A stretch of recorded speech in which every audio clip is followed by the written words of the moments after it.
What up, everybody?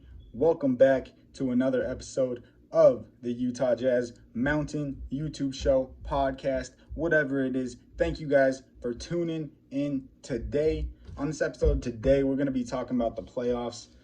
We just beat the Grizzlies. It was a 4-1 series, really good. Donovan Mitchell swept them while he played. Dylan Brooks was talking that crap, but he can't compete with Mitchell, can't compete with Conley. Conley played really well in this series. Really hyped about how Conley played in this series. Hopefully, he can get back soon by the start of this next series. It's not looking likely, but we'll see what happens. Stay tuned on this episode. We're going to jump into it all. So first, guys, I want to talk about this series we had with Memphis. Donovan Mitchell averaged 28 points a game. Conley averaged 20 and 10 in that series. That's a great series from our star point guard and shooting guard. Really impressed with how these two played. They're playing like this year is not a joke. This is the year that they're taking it serious, that the Jazz are legit. Everyone is still sleeping on us halfway through the year. We're all the way in the playoffs now, and people are still sleeping on us. I saw something yesterday that said that the team with the best chance to beat the Brooklyn Nets was the LA Clippers. I'm not sure about that. Maybe the Clippers of last year. I'm not a big fan of this new Clippers team. I think the Mavericks actually have a good shot of beating them today. The game is actually going on right at this moment. I think it's about the third or fourth quarter. We can check that out real quick, see what's going on with that game. I'm hoping the Mavericks win. It's 91-106. 7 minutes left in the fourth quarter. The Clippers are up, so it's a 15-point game. That does not look very good for the Jazz. I'm not too worried about the Clippers, but it is going to be a tough matchup. They are going to be able to push that series a little further than the Mavericks probably could have. Kawhi Leonard has 26, 9, and 5. Paul George has 15 and 10 assists. Not a super impressive game from them. Luka Doncic has 35 points already and 12 assists. And Porzingis has 14 points, 1 assist, and 7 rebounds. I don't know what's been going on with Porzingis. That's one of the reasons why I wanted to play the Mavericks, because they have been struggling a little bit with those players outside of Doncic. Yes, Doncic is a great player, but he is still young. This is his first playoff series. So I would like to exploit that inexperience a little bit from him and Porzingis and that lack of consistency that he's getting from his teammates. But looks like we're going to be playing the Clippers this year. It's going to be all right.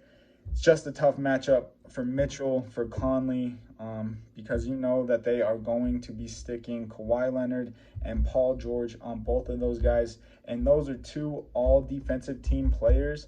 And they're, 6'8", 6'9", Paul George and Kawhi, both of them. So Mitchell and Conley are about 6'1" and 6 foot even for both of those guys. So the height definitely is a little bit of a disadvantage. The Clippers, let's see, their center is, we all know it's Serge Ibaka, but I was just seeing who they're giving those other minutes to. Zubac, is he getting a lot? Does not look like he's getting too much. Who's getting those minutes at center for them? Doesn't look like they're giving too many minutes at center to anybody outside of Marcus Morris and possibly Nicholas Batum. So that's going to be a little bit different for Rudy Gobert.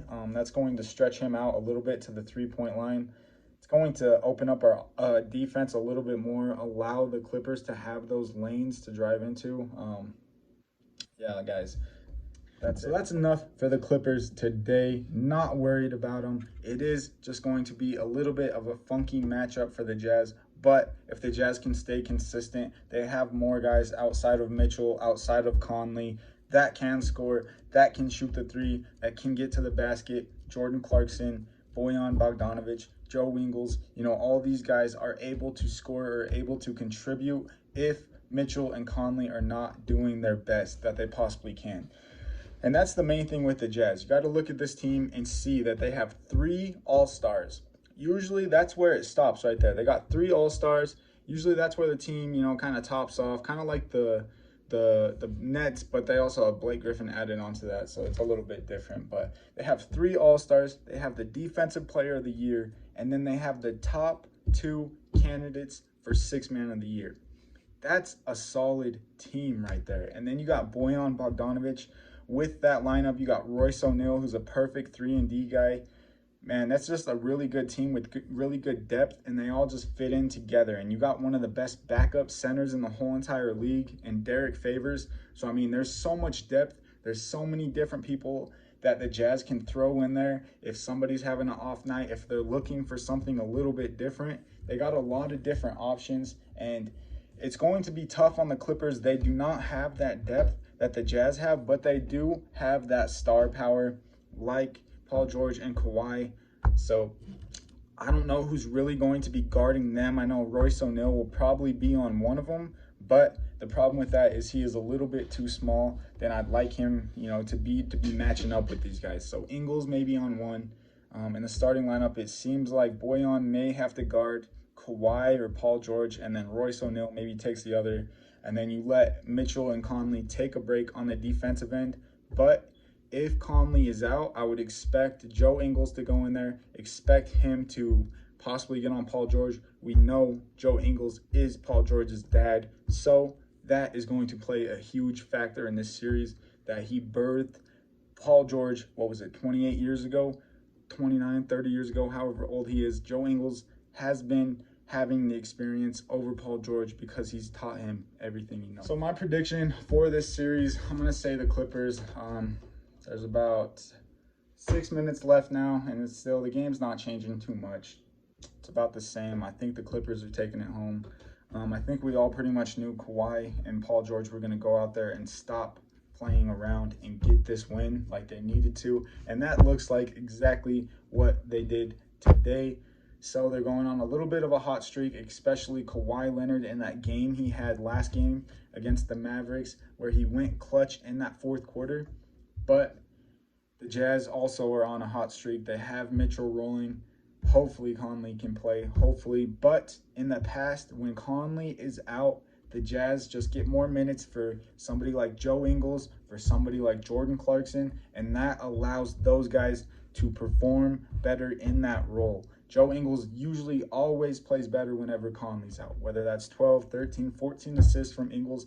He usually does it whenever Conley's out. Whenever you need him to step up, he usually does that. He plays a lot better when he's in that starting lineup. So I'm expecting Ingles to have a good series and give it all he has. He's in his prime right now. After this year, he's probably going to be declining a little bit because he's 32 right now, going to be 33. He cannot be perfect forever. I know he's the best player in the NBA, but he can only stay that for so long just because of his age and everything like that, and just slowing down even more. He's going to be super slow-mo Joe here in a couple years. He's going to be moving like a robot or something out there, going 1 mile an hour, just, crossing people up, breaking ankles, whispering Paul George the whole game.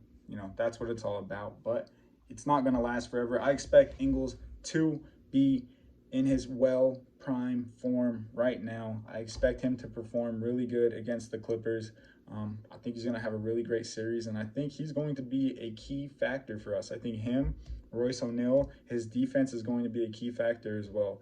There's only so much you can do to stop Kawhi Leonard and Paul George, but Royce O'Neal is one of those guys that can do it. He is disruptive. He is one of those dudes that gets after the ball every single play, so he is definitely going to be giving some fits to Ingles, or not to Ingles, Paul George and Kawhi, whatever one they decide to stick him on during the game. So I think it's going to be a great series for the Jazz. We knew they were going to get tested eventually. If we got the Mavericks, that I would have just seen that as another basically pass by playoff series. Like, there's no chance they could have beat us just because their inexperience of players and just their lack of superstar talent and depth and everything like that. I think we would have definitely beat the Mavericks. Nobody was really worried about them, but we are kind of worried about the Clippers. It's going to be a test. Anything can happen, but this is what's going to prove if the Jazz are for real or not. Was this whole season a fluke? I don't think so, but we're about to find out. We're going to see how well they play when they need to win a series. Very importantly, they were either going to get the Clippers, the Lakers, the Suns. I'm not too worried about the Suns at the end of the day. I'm kind of thinking the Clippers are a little bit better than them. So if we can beat the Clippers, then I think that basically guarantees us a shot to the finals, because this is one of the best teams. We've got a good break from the first round, from the second round. Our guys are well rested, so this is our time to shine. If we can beat the Clippers, I see us going all the way. Nobody can stop us. Once that finals comes, anything can happen, but once we're there, then I'll give another video, another breakdown on how I'm feeling, how the team is looking during that time. So stay tuned, guys. Thank you for watching the episode today. I really appreciate you guys. Leave a thumbs up. Go ahead and follow me on Instagram under Utah Jazz Mountain. I post a lot of edits and stuff there. Gonna start posting more in the future about the news, the updates, predictions, stuff like that, guys. So go follow me there. Leave a like, leave a subscribe. Thank you, guys. Peace.